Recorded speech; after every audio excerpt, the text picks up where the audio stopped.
ஆதி என்னும் பராபரையே, அன்பான மனோன்மணியே, சோதி எனும் பஞ்சகத்தாலே, சொற்பெரிய கரிமுகனே, தீர்த்து நீக்கும் கந்தவளே, திருத்துகின்ற குருநாதர்களே, 18 சித்தர்களே, பண்பான பரமசிவமே, ஓதிய ஜோதிடங்கள் உரைப்பதற்கு நாரவிந்து வடிவாக நல்ல துணை ஆவீரே. உலகில் உள்ள தமிழ் பேசும் அனைத்து நாள் உள்ளங்களுக்கும் மற்றும் ஜோதிட சார்ந்தோர்களுக்கும் மூத்தோர்களுக்கும் ஆர்வலர்களுக்கும் மற்றும் இந்த காணொலியை காணும் உங்களுக்கும் ஆஸ்ட்ரோராஜின் இனிய நல்வணக்கங்கள்.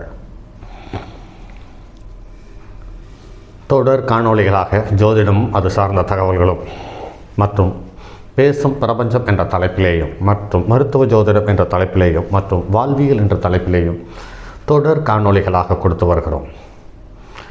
இந்த காணொலிகள் ஒவ்வொன்றும் ஒவ்வொரு அல்லது ஒன்றுக்கு மேற்பட்ட தகவல்களை உங்களுக்கு தரும் என்பதில் மாற்று கருத்தில்லை.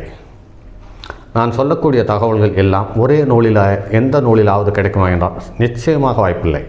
ஒரு மனிதரிடம் கிடைக்குமா என்றால் அதற்காகவும் வாய்ப்பும் இல்லை. காரணம் என்றால் இத்தனை தகவல்களையும் உங்களுக்கு சுலபமாக கிடைக்கும் வண்ணம் காணொலியாக தருவது என்பது சாத்தியமே இல்லை. ஆனாலும் முயற்சி செய்கிறேன். இந்த பிறப்பில் நான் ஏதாவது ஒன்றை செய்ய வேண்டும். அது வருமானம் வரட்டும், வராமல் போகட்டும். ஆனால் மற்றவர்களுக்கு நிகரானவன் நான் இல்லை. ஆனால் சற்று வித்தியாசமானவன் என்ற எண்ணத்தோடு என்னுடைய பயணத்தை துவக்கியிருக்கிறேன். அந்த வகையில் என்னுடைய காணொலிகள் ஒவ்வொன்றும் ஒவ்வொரு தகவல்களை வித்தியாசமான, வினோதமான, ஆச்சரியப்படத்தக்க, அதே சமயத்தில் ஏற்றுக்கொள்ளக்கூடிய தன்மையோடு பதிவுகள் இருக்கும் என்பதில் மாற்று கருத்தில்லை. அந்த வகையில் 1725ஆம் ஆண்டு வெளிவந்த ஹோராசாரம், சாராவாளி, பராசாரியம், சந்தான தீபம், பிருகஜாதகம், சர்வார்த்த சிந்தாமணி, மணிகண்ட கேரளம் மற்றும் சம்பூநாதம் என்ற நூல்களிலிருந்து கீரனூர் நடராஜன் என்ற மாபெரும் ஜோதிடர் மூலம் தகவல்களை சேகரித்து தகவல்கள் நூலாக வெளியிட்டிருக்கிறார்கள். அந்த நூலிலிருந்து எடுக்கப்பட்ட தகவல்கள் ஒரு லக்கணம் எந்த லக்கணமாக இருந்தாலும் அந்த லக்கணத்துக்கு உரிய ஜாதகர் அல்லது அந்த மனிதன் எந்த மாதத்தில், எந்த நாளில், எந்த நட்சத்திரத்தில், எந்த திதியில் இறப்பு வரும் என்பதை தெளிவாக எழுதி வைத்திருக்கிறார்கள். ஆரம்ப காலத்தில் இந்த தகவல்களை ஜோதிடர்கள் என்ற முறையில் நம்மை வெளிக்காட்ட ஆரம்பித்த பிறகு நமக்கு கொண்டு வரும் வாடிக்கையாளர்கள் அந்த காலத்தில் கையில் எழுதிய ஜோதிடர்கள் இந்த தகவல்களை அப்பட்டமாக 8ஆம் பாவம் அல்லது ஆயுள் தோஷம் அல்லது ஆயுள் பாவம் என்று சொல்லக்கூடிய தலைப்பில் எழுதியிருந்தார்கள். ஒரு சில ஜோதிடர்கள் அப்படி எழுதியிருந்தார்கள். ஒரு சில ஜோதிடர்கள் கடைசியில் ஆயுள் பரியந்தம் என்ற தலைப்பில் இந்த தகவல்களை எழுதியிருந்தார். ஒவ்வொரு லக்கணத்தில் பிறந்தவர்களும் எந்த மாதத்தில் இறப்பார்கள் என்பதை சார்ந்த தகவலை எழுதியிருந்தார்கள். அப்படிப்பட்ட தகவல்களை கடந்த ஒரு பதிவில் மேசம் முதல் சிம்மம் வரை 5 லக்கணங்களுக்கும் சொல்லியிருந்தோம். அடுத்து அதிலிருந்து தொடர்வது தற்போது கன்னிய லக்கணத்தில் பிறந்தவர்களுக்கு லக்கணத்தில் சுபக்கிரகம் இருந்து சுபர் கிரகங்களால் பார்க்க பெறும் பொழுது 77 வயதில் வைகாசி மாதமும் தேய்பிறை சதுர்த்தசி திதியும் சித்திரை நட்சத்திரமும் புதன்கிழமையும் கூடிய நாளில் குன்ன வியாதி வந்து இரவில் மரணமடைவார் என்று சொல்லப்பட்டிருக்கிறது. பாருங்கள் நண்பர்களே, ஒரு வகையில் பார்க்கும் பொழுது ஒவ்வொரு லக்கணத்திற்கும் அந்த லக்கணத்துக்குரிய நோயை அடையாளம் காட்டி அதிலிருந்து இறப்பு வரும் என்று சொல்லியிருப்பது சற்று வினோதமானதாக இருக்கிறது. இது 2 ஜாதகங்களில் பார்க்கும் பொழுது அப்படியே பொருந்தி போயிருக்கிறது. அதிசயத்திலும் அதிசயமாக சொல்ல முடிகிறது. இன்றும் பழைய ஓலைச்சுவடிகளில் எழுதிய ஜாதகத்தில் ஆயுள் பரியந்தம் என்ற தலைப்பில் இந்த தகவல்களை சுட்டிக்காட்டியிருக்கிறார்கள். கிட்டத்தட்ட ஒரு 10-20 ஜாதகம் இந்த 25 வருடத்தில் அந்த மாதிரி ஜாதகத்திலேயும் இந்த தகவல்களை பார்த்திருக்கிறேன். இப்படி பார்க்கும் பொழுது ஒரு ஏனோதானோ என்று ஒரு தகவல்களை எழுதுவது என்பது சாத்தியமில்லை. அந்த தகவல் உள்ள நூலும் கிட்டத்தட்ட 200 ஆண்டுகளை கடந்து இன்னும் நம்மளுடைய கைகளில் தவழ்ந்து கொண்டிருக்கிறது என்பதை பார்க்கும் பொழுது சற்று ஆச்சரியத்திலும் ஆச்சரியமே. அந்த வகையில் துலா லக்கணத்தில் பிறந்தவர்களுக்கு 85 வயதில் லக்கணத்தில் சுபக்கிரகமிருந்து சுபக்கிரகங்களால் பார்க்க பெறின் 85 வயதிலும் கார்த்திகை மாதம் தேய்பிறை சஷ்டி திதியும் ஞாயிறன்று உதயத்தில் விருத்தியோகம் இருக்கும் காலத்தில் மரணமடைவார்கள் என்று சொல்லியிருக்கிறார்கள். அடுத்தது விருச்சிக லக்கணத்தில் பிறந்தவர்களுக்கு லக்கணத்தில் சுபக்கிரகம் இருந்து சுபக்கிரகங்களால் பார்க்கப்படும் பட்சத்தில் 90 வயதில் ஆணி மாதத்தில் சுக்லபட்சத்தில் துவாதசி திதியும் விசாக நட்சத்திரமும் கூடிய சனிக்கிழமையில் கூடிய நாளில் சாயுங்கால வேளையில் மரணமடைவார் என்று சொல்லப்பட்டிருக்கிறது. எப்படி வரையறுத்தார்கள்? மாலை நேரத்தில், காலை நேரத்தில், சாயங்கால வேளையில், இரவு 17 நாளிகை 14 நாளிகை எப்படி வரையறுத்தார்கள் என்று பார்க்கும் பொழுது சற்று உற்று கவனிப்போமானால் குறிப்பாக அந்த லக்கணத்தில் மாரக லக்கணமோ அல்லது பாதக லக்கணமோ வரும் காலத்தில் தான் நம்மளுடைய லக்கணத்துக்கு மாரக லக்கணமோ பாதக லக்கணமோ இருக்கும் பட்சத்தில் அதற்கு அந்த கிரகம் சம்பந்தப்படும் பட்சத்தில் அந்த உயிர் உடலை விட்டு பிரிந்து சென்றிருக்கிறதை அனுபவத்தின் வாயிலாக பார்த்துத்தானே எழுதியிருப்பார்கள் என்று பார்க்கும் பொழுது எவ்வளவு நிதானமான மனிதர்கள் நமக்கு முன்னால் இருந்தவர்கள் எப்படியெல்லாம் உற்று கவனித்து நமக்கு அதை பரிசாக தந்துவிட்டு சென்றிருக்கிறார்கள் என்று பார்க்கும் பொழுது ஆச்சரியத்திலும் ஆச்சரியமாக இருக்கிறது.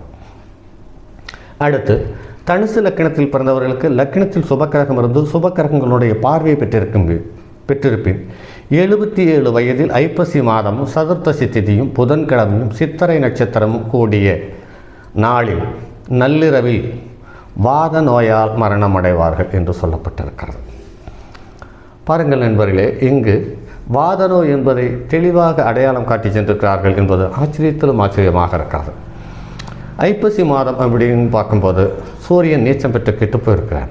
ஆக லக்கணத்துக்கு 9க்குரிய நீச்சம் பெற்று கெட்டு போயிருக்கும் பட்சத்திலும் அதே சமயத்தில் 10ஆம் இடத்தில் 8க்குரியவன் கர்மஸ்தானத்தில் சித்திரை நட்சத்திரத்தில் சந்திரன் இருக்கும் பட்சத்தில் உயிர் துறப்பார்கள் என்று எழுதிவிட்டு சென்றிருக்கிறார்கள். அடுத்து மகர லக்கணத்தில் பிறந்தவர்கள் 67 வயதில் லக்கணத்தில் சுபக்கிரகம் இருந்து சுப கிரகங்களால் பார்வை பெற்றிருப்பின் 67 வயதில் தை மாதத்தில் தேய்பிரை பஞ்சமி திதியும் உத்திரட்டாதி நட்சத்திரமும் கூடிய ஞாயிற்றுக்கிழமை காலை வேளையில் சுவாச தொந்தரவால் மரணமடைவார்கள் என்று சொல்லப்பட்டிருக்கிறது. பாருங்கள் நண்பர்களே, அதிசயத்திலும் அதிசயமாக இருக்கிறது.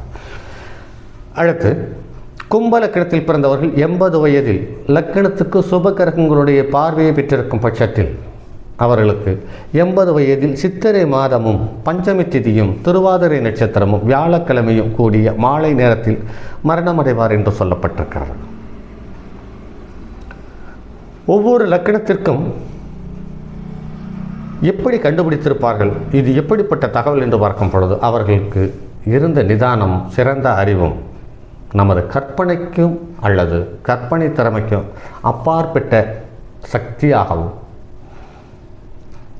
வினோதமான அறிவும் அவர்களிடமிருந்து வெளிப்பட்டிருக்கும் பட்சத்தில் 200-250 ஆண்டுகளை கடந்தும் நம் மனதில் நிழலாடும் தகவல்களை 250 ஆண்டுகளுக்கு முன்னையே தந்துவிட்டு சென்றிருக்கிறார்கள் என்று பார்க்கும் பொழுது ஆச்சரியத்திலும் ஆச்சரியமாக இருக்கிறது.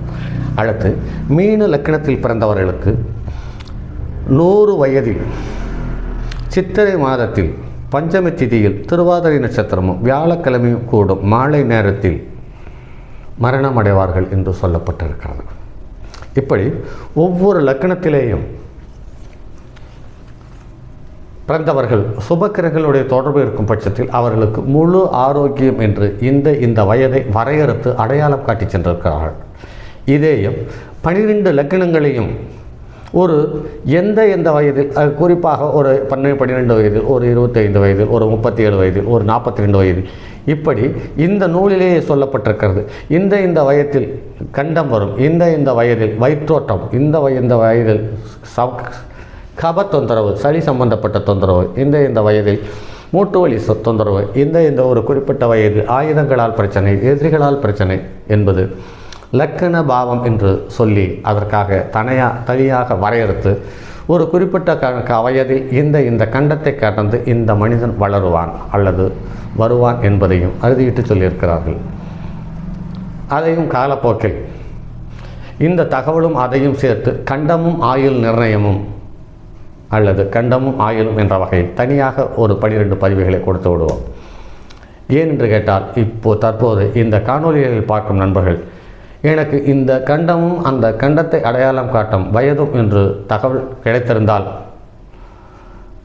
ராஜரத்தினம் கொடுத்திருந்தால் இன்னும் கொஞ்சம் சௌகரியமாக இருந்திருக்கும் என்று நினைக்கலாம் அல்லவா? அதற்காக அந்த பதிவுகளையும் சேர்த்து கொடுத்து விட முயற்சிக்கிறேன். அடுத்து பேசும் பிரபஞ்சம் என்ற தலைப்பில் நம் இயல்பான மனித வாழ்க்கையில் ஒரு காலத்திலிருந்து ஒரு காலத்து வரையில் வாழ்ந்து முடிக்கக்கூடிய இடைப்பட்ட காலத்தில் ஜாதகம், ஜோதிடம், கைரேகை சாஸ்திரம், பிரசன்னம் என்ற வகையில் எத்தனைத்தான் சொல்லியிருந்தாலுமே கூட அதையும் தாண்டி பிரபஞ்சத்தில் இருக்கக்கூடிய பஞ்சபூத சக்திகள் ஏதாவது ஒரு வகையில் நமக்கு ஏதாவது ஒன்றை தெரிவித்து கொண்டு தான் இருந்திருக்கிறது. ஒரு காலத்தில் இது ராஜாக்களுக்கு மட்டும் அல்லது வசதி உள்ளவர்களுக்கு மட்டும் ஜோதிடி என்ற நிலையிலிருந்து இன்று எல்லோருக்குமாக வந்த காலத்தில் இது ஒரு பெரிய சர்ச்சைக்குரிய விஷயமல்ல. ஆனால் இதெல்லாம் எதுவுமே இல்லாத காலத்தில் கௌளி சாஸ்திரம், பூ போட்டு பார்த்தல், சகுனங்கள், நிமித்தங்கள், கனவுகள், இப்படி எண்ணற்ற விதங்களில் பஞ்சபூதங்கள் இந்த பிரபஞ்சத்தில் நமக்கு உணர்த்தி கொண்டே தான் இருந்திருக்கிறது. அதன் மூலம் நிறைய மனிதர்கள் சுபிட்சம் பெற்றிருக்கிறார்கள், நிறைய இழப்புக்களை தவிர்த்திருக்கிறார்கள்.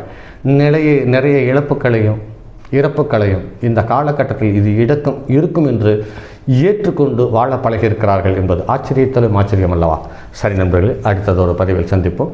மற்றும் இனி வரக்கூடிய பதிவுகள் ஜோதிட துளிகள் என்ற வகையில் 1728ஆம் ஆண்டு வந்த தியாகராஜசேகர் என்ற நூலிலிருந்து எடுக்கப்பட்ட தகவல்கள் உங்களுக்கு காணொலியாக தர இருக்கிறேன். சரி நண்பர்களே, என்னுடைய அலைபேசி எண் 978897299999 மற்றும் ஒரு எண் 9791399649.